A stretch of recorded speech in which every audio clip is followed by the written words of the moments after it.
transcendental knowledge and consciousness. So basically, Vamana, as a Brahmin, was asking Bali Maharaj, please give me a place to meditate. But Shukracharya could see that, uh-oh, this is Vishnu. And Vishnu is always the enemy of the demigod, of the demons. So Shukracharya became very apprehensive, and he told Bali Maharaj, don't do it. Don't give him anything. He's going to cheat you. He's going to trick you. Watch out. So Bali Maharaj, at this point, although he was a demon, he was very intelligent. And he's, oh, this is Vishnu. So then I have to give. I have to give him. Even though he's going to cheat me, even though he's going to take everything, I don't care. It's all right.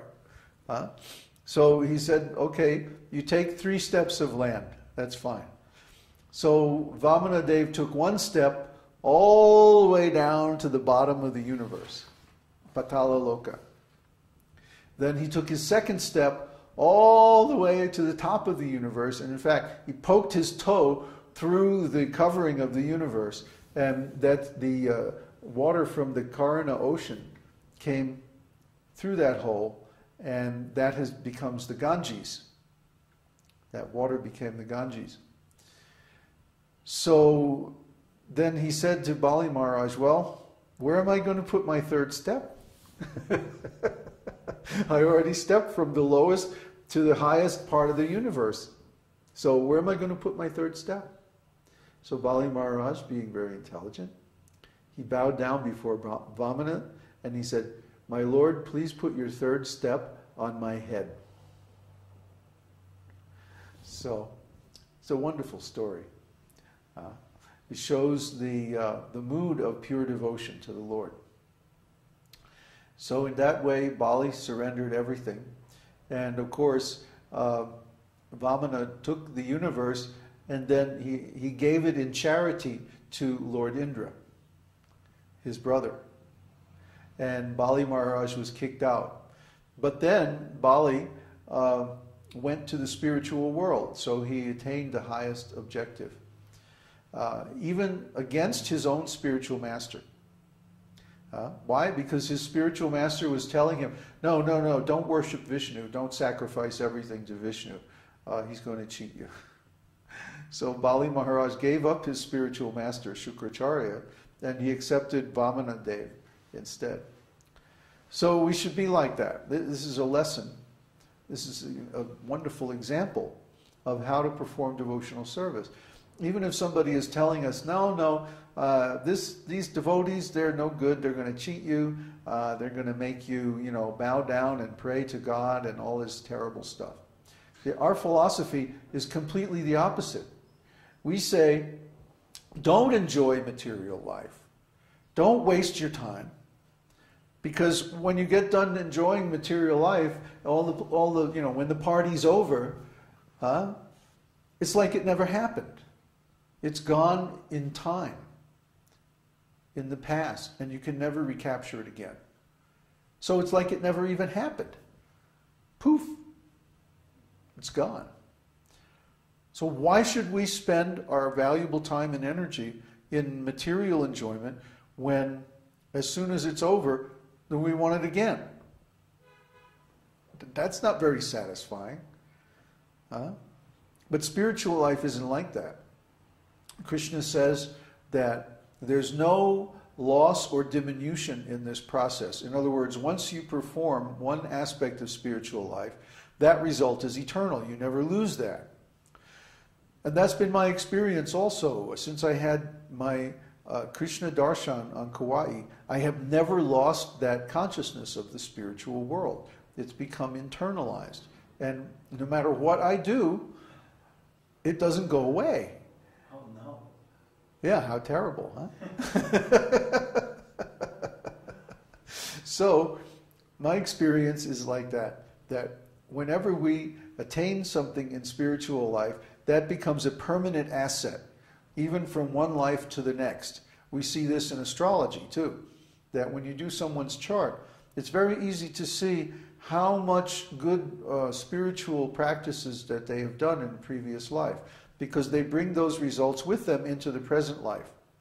And they manifest as Raja Yogas and other kind of benedictions in the chart. Like there's one called Arishtabhanga. Arishtabhanga means that basically all the evils in the chart are checked by benefic planets like Venus and Jupiter. So a person can have a Arishtabhanga. I have in my chart. Uddhava also has in his chart. That means that basically the troubles in life don't hit you so hard. They kind of just roll off you, and they don't really affect you so much. Lord Chaitanya had 4 of them in his chart. This only the personality of God has this kind of a chart. So you were saying he has 2 or 3. Huh? Remember when you were doing the chart? Yeah. You said, oh, he has 2. He has 2 or 3. He has 3. No, he has 4. I've never seen anything like it. So you can see that in our astrology course, if you actually go through the course in the section on Arishtabhanga. What's it called? Blessings and curses at birth.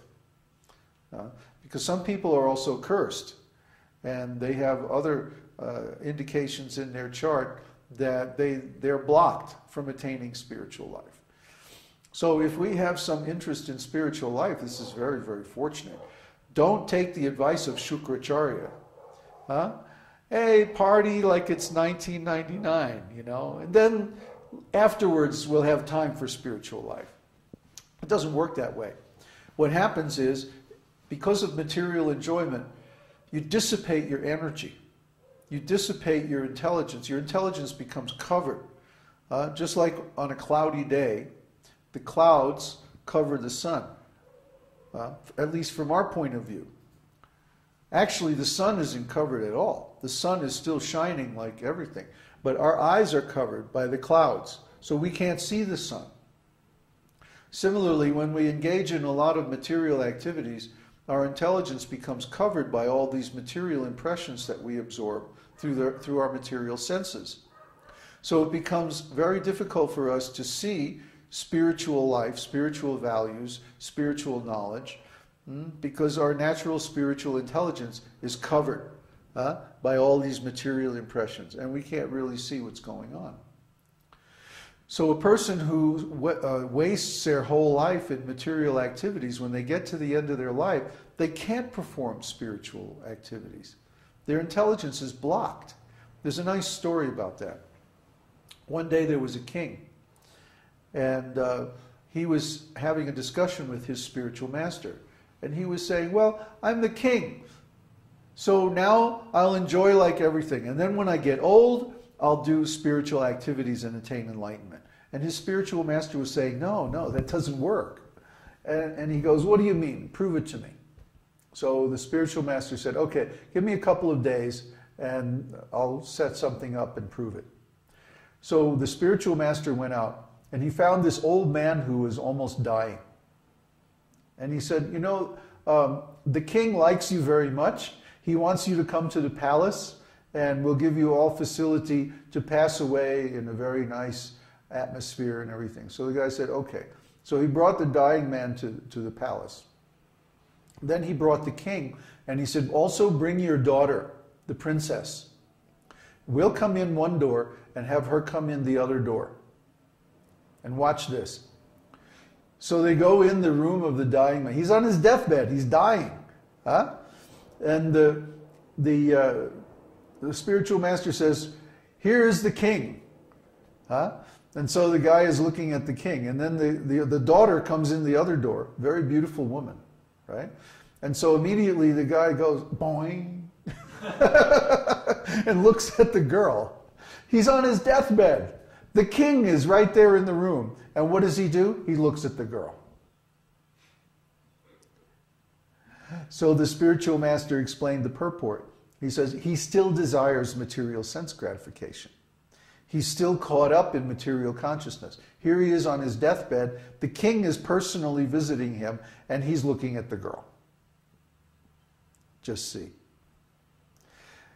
So that's the point of the saying that they have in India. A saint in truth is a saint in youth.